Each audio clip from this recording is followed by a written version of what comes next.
Olá, me chamo Delmiro Maia. Fazemos parte de uma turma de Psicologia do Trabalho, ministrada pelo professor Ivan Boles, da Universidade Federal da Paraíba, período 2020.1. Nosso grupo é composto por Ayrton Morato, Brenda Bandeira, Caio Fernandes, Clarissa Maia e Delmiro Maia. Hoje iremos apresentar o acidente que abalou o mundo, sendo o mais grave da história da companhia aérea Air France, envolvendo o Airbus A330, considerado um dos modelos mais modernos e seguros. No dia 1º de junho de 2009, caiu no Oceano Atlântico sem deixar sobreviventes. Ao longo dos 87 anos da companhia de aviação Air France, houveram um total de 27 acidentes e 13 incidentes, considerados graves, a grande maioria envolvendo perdas de vidas. Agora eu vou passar o slide e mostrar para vocês algum desses acontecimentos. Como vocês podem observar, temos fotos da busca pelo avião, temos algumas fotos do próprio avião em si, e também temos uma foto na esquerda da caixa preta, que é algo que nós explicaremos um pouco mais na frente. Seguindo para o próximo slide, e falando um pouco sobre a contextualização do acidente, nós vamos observar o quantitativo de acidentes por década até os dias atuais. Note-se que, na década de 50 e 60, foi o período com mais acidentes, um total de 15 ocorridos apenas nessas duas décadas. Nos anos 2000, período em que ocorreu o acidente estudado, esse número diminuiu, totalizando 3 acidentes, sendo o AF447 o mais grave da história da companhia. Para o próximo slide, nós vamos seguir vendo mais uma tabela. E como nós podemos ver, é apresentado todos os acidentes organizados por década, local, data e número de vítimas. O último acidente grave que ocorreu foi o que nós iremos trabalhar hoje. Caso você queira dar uma olhada a fundo na tabela, é só dar o pausezinho no vídeo. Enfim, vamos prosseguir. Ainda no tópico de contextualização do acidente, nós iremos falar um pouco sobre a empresa.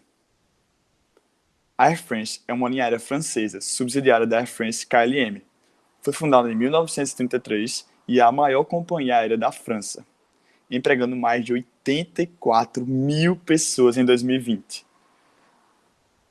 Continuando no tópico de contextualização do acidente, agora eu vou passar a palavra para o meu amigo Caio. É, Iniciando agora com alguns dados de onde a Air France se localiza. Ela fica na cidade de Paris, que é a capital da França. A França, ela tem um total de 62,6 milhões de habitantes e tem uma área de 551.500 quilômetros quadrados. A economia da França, ela é uma das mais fortalecidas do mundo. No próximo slide, a gente pode analisar algumas posturas que a empresa tem no tocante à segurança dos trabalhadores e dos clientes. A companhia teve medidas preventivas, como práticas no treino de pilotos e na certificação de aeronaves, e, como a própria empresa sempre diz, o foco, a prioridade da empresa é a segurança de seus voos. No próximo slide, algumas características do processo produtivo. O processo produtivo da aviação é o voo, e o principal ator desse processo é o piloto. A principal função dele é de garantir a segurança durante todo o voo e levar os passageiros ao destino de forma confortável e segura. Na cabine, os pilotos são responsáveis pela preparação técnica do voo, pela preparação técnica do avião, pela inserção dos dados do voo, pelo plano de voo, navegação, cálculo de performance, análise de meteorologia da rota e entre outras funções. Durante grande parte do voo, o piloto automático toma controle, enquanto a tripulação do avião foca em como será o pouso, que geralmente é uma das partes mais complexas do voo. O piloto, ele tem muitas instruções e restrições que devem ser seguidas de altitude, que são determinadas pelos órgãos de controle de aviação e pela própria empresa. No próximo slide, há uma mudança de tópico para começar a descrição e a análise do acidente. Com relação aos precedentes do acidente, tem alguns fatos que merecem a atenção. Nesse voo, os tripulantes decidiram seguir por uma tempestade que outros aviões estavam desviando. E na época também não havia treinamento para perda de controle em aeronaves em altas altitudes em voo de cruzeiro. Havia treinamentos para pousos e decolagens. Tanto é que muitos especialistas apontam que se houvesse uma simulação de uma situação semelhante a essa do acidente, hoje em dia, todos os pilotos se sairiam bem. No próximo slide, alguns detalhes do trágico dia. O Airbus A330 do voo 447, que é considerado um dos modelos de avião mais modernos e seguros, na noite do dia 31 de maio de 2009, decolou do Aeroporto Internacional Tom Jobim, no Rio de Janeiro, com destino ao Aeroporto Internacional Charles de Gaulle, em Paris. Na madrugada do dia seguinte, em 1º de junho, às 2h14, o avião, que contava com 216 passageiros e 12 tripulantes, caiu no mar sem deixar nenhum sobrevivente. Os primeiros destroços são encontrados apenas no dia 6 de junho e as caixas pretas só puderam ser encontradas 2 anos depois, com os registros das conversas entre os pilotos e os dados técnicos do voo. Agora, Brenda vai falar sobre os efeitos após o acidente do F447. Dando continuidade à descrição e análise do acidente, temos que o acidente afeta não apenas os trabalhadores, como também seus familiares e amigos, podendo afetar o ecossistema e diretamente afetando o patrimônio material da empresa, como também sua própria imagem. A cada dia que se passava sem nenhuma notícia da localização do avião, a esperança dos familiares e amigos das vítimas em reencontrar os desaparecidos ia diminuindo, gerou uma enorme aflição de todos que estavam na expectativa de encontrarem ainda com vida as vítimas. O avião é um meio de transporte de grande porte e que percorre longas distâncias. Sob essa perspectiva, há necessidade de uma certa quantidade de combustível. Então, quando ocorreu o acidente, o combustível se espalhou pelo mar, se dissipando rapidamente pela imensidão do oceano. No entanto, não causou graves problemas ao ecossistema. O acidente com o voo 447 trouxe diversos prejuízos financeiros para a companhia. A busca de encontrar as caixas pretas do avião duraram quase 2 anos e custou em média 37 milhões de dólares. Os prejuízos totais gastos pela companhia em indenizações ainda são desconhecidos. A imagem da empresa não foi muito afetada, visto que, se analisarmos o ranking das companhias aéreas apresentado pelo site de notícias aviãocomercial.net, nota-se que no ano seguinte ao acidente, a companhia ficou entre as 4 empresas de aviação que possuíam as maiores receitas, com um total de 31,2 bilhões de dólares. Em 2009, a Air France estava em sexto lugar no ranking, com 30,3 bilhões de dólares. Ainda sobre essas estatísticas, percebe-se que as pessoas não vincularam o acidente à empresa, demonstrando que não perderam a confiança na companhia, pois elas continuaram consumindo seus serviços. Como vimos que no ranking das maiores companhias de aviação por volume de passageiros, a Air France em 2010 ficou em quarto lugar, com 203,6 bilhões de passageiros por quilômetro transportado. O RPK é calculado a multiplicar-se o número de passageiros pagantes pelos quilômetros voados. Para o próximo slide, vamos ver que o avião ele é considerado o meio de transporte mais seguro que existe. O blog Psicologia Viva divulgou uma pesquisa realizada em 2015, que calculou as chances de alguém morrer em um acidente aéreo com probabilidade de 1 em 8.450.000. Quem não fica muito tranquilo é o piloto. Embora não seja um efeito direto do acidente, é bom destacar que, apesar da probabilidade de morrer num acidente de avião seja muito baixa, há muita pressão envolvida no dia a dia da profissão do piloto. Para o próximo slide,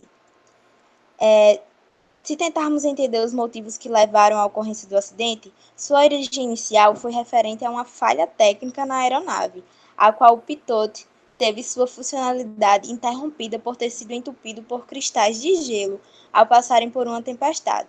O piloto automático foi desligado, sendo responsável por uma sequência de erros dos pilotos que estavam na hora na cabine.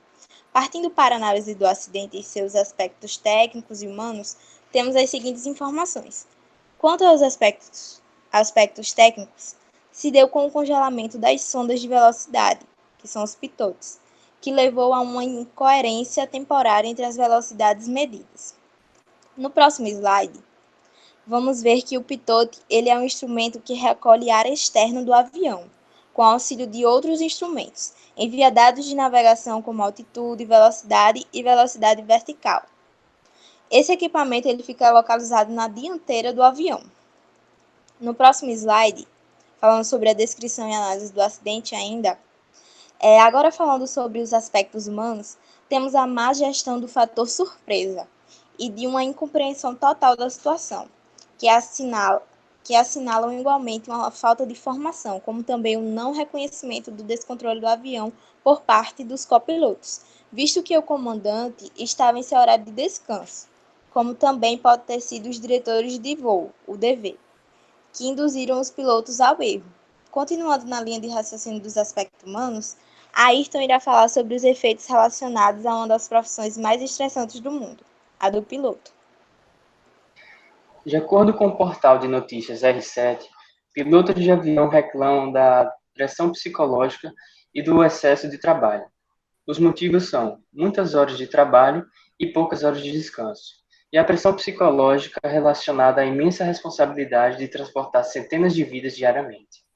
Normalmente, os pilotos precisam lidar com sono pelo excesso de trabalho, e é justamente o motivo ao qual os leva à fadiga. Segundo o jornal francês Le Figaro, o comandante Marx Dubois havia dormido apenas 1 hora depois de um passeio romântico no Brasil com seu companheiro Véronique Guillengaard. Tal jornal obteve um e-mail atestando que o comandante da Air France 447 estava acompanhado de sua amante no Rio de Janeiro e tinha as intenções festivas que poderiam explicar o seu grande cansaço no voo de volta. Isso provavelmente o levou à fadiga na madrugada do acidente, pois ele estava exatamente ausente nos minutos finais, só chegando na cabine, ainda desnorteado por ter sido acordado de um sono profundo, quando o avião já estava quase caindo no Oceano Atlântico. De acordo com o jornal francês, ao ser revelado o relatório legal sobre o Air France 447, indicou que o capitão admitiu estar cansado na cabine. Nas palavras dele, na noite passada não dormiu o suficiente. 1 hora não era suficiente.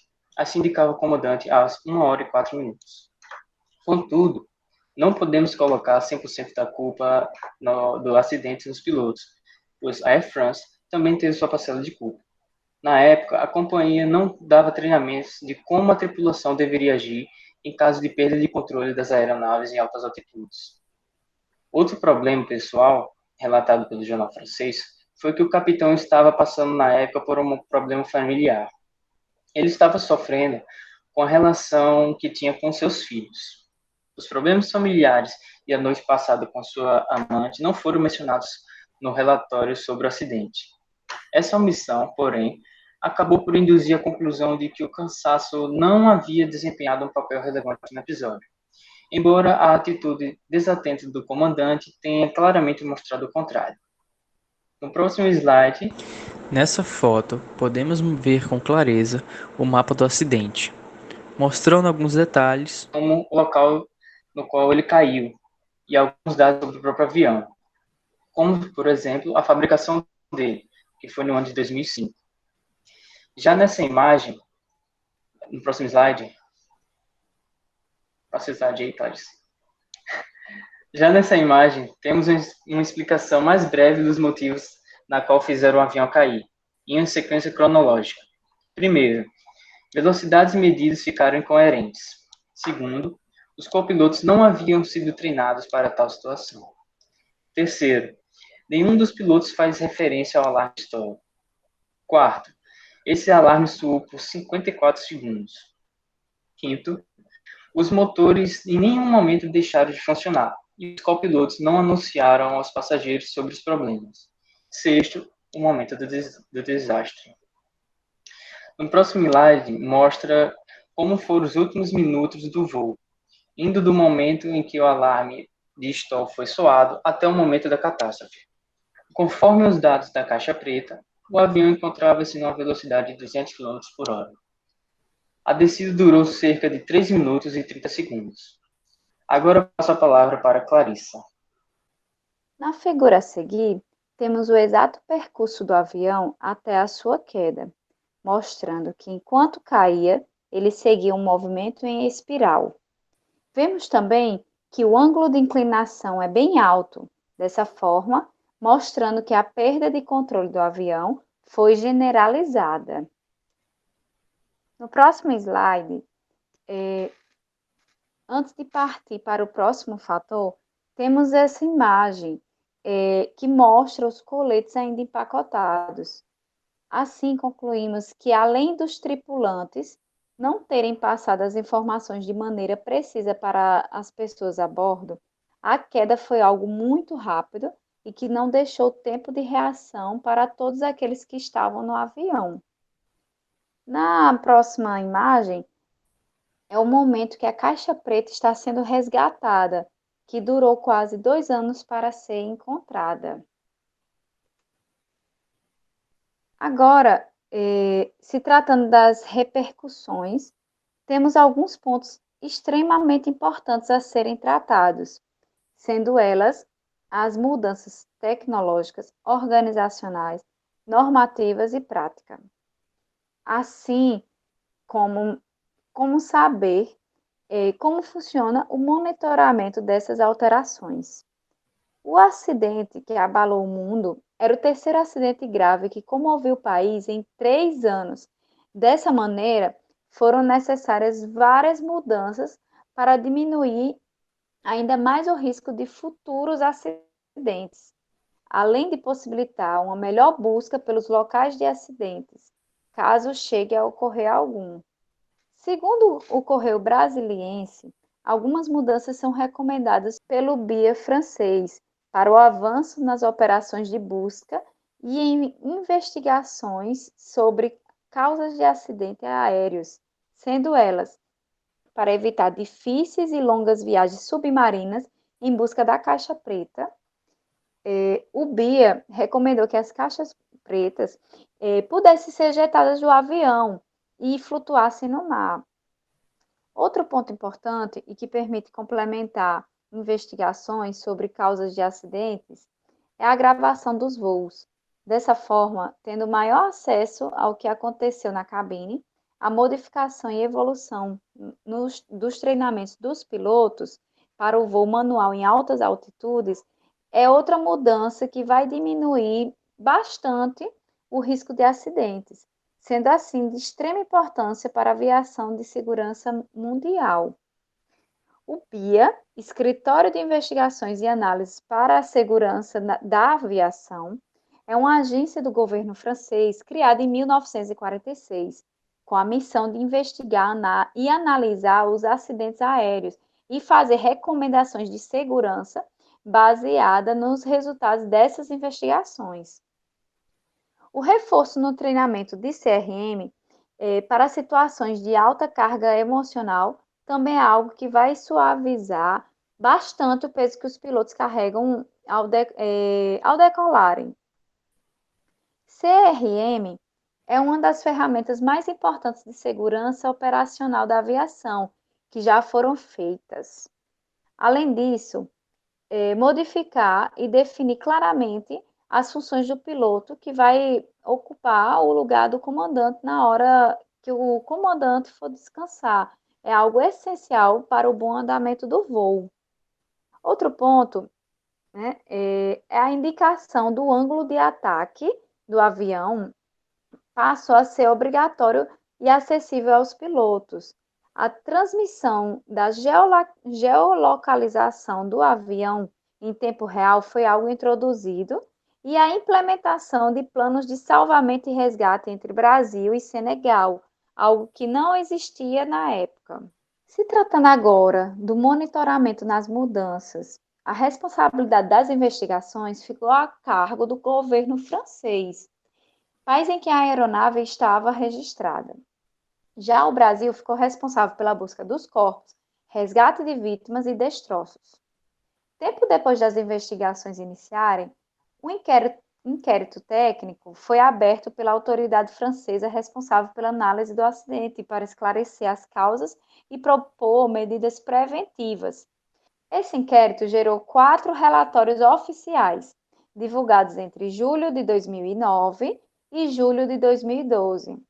No último deles, foi apresentado o resultado de uma análise realizada pelo Grupo de Fatores Humanos, do BIA. E em 2012 foram emitidas 69 recomendações de segurança, sendo 25 delas decorrentes da investigação do acidente com o voo AF447. Sendo assim, do total das recomendações, as que se destacaram foram as referentes à manutenção, com 22%, certificação e ergonomia, com 20%, treinamento da tripulação, com 19%, e procedimentos operacionais e a documentação, com 17%. Por fim, a Ayrton irá concluir e sugerir as recomendações para as companhias de aviação. Esse acidente trouxe à tona diversos questionamentos sobre o excesso de automação na aviação e colocou em xeque os treinamentos disponíveis para os pilotos de aviões automatizados. Vimos também o que foi aprendido com esse acidente e tudo o que mudou depois dele. Foi falado sobre as condições psicológicas que o piloto necessita para ter de pilotar o avião de maneira mais correta possível. Como descrito anteriormente, as chances de uma pessoa morrer em um acidente aéreo são bem pequenas. Mesmo assim, quem não fica muito tranquilo é o piloto. Ainda que as probabilidades desse acidente sejam minúsculas, há muita pressão envolvida no dia a dia dessa profissão. O blog Psicologia Viva informou que no ranking das ocupações mais estressantes, pilotar o avião aparece em quinto lugar. Mas a ocorrência de estresse em pilotos talvez seja um pouco mais grave do que essa colocação sugere. Um levantamento feito em dezembro de 2018, 1.850 pilotos de diversas nacionalidades registrou que 12,6% apresentaram sintomas de depressão e 4% admitiram ter pensado em suicídio semanas antes da pesquisa. No próximo slide, recomendamos que todas as companhias aéreas de aviação concentrem todos os seus esforços em investir na total segurança da aeronave, como também investir em treinamentos mensais para sua tripulação, em especial o piloto. Cursos online para capacitar cada vez mais a sua equipe e em situações adversas. Espero que todos tenham gostado e, em nome de todos do grupo, o nosso agradecimento.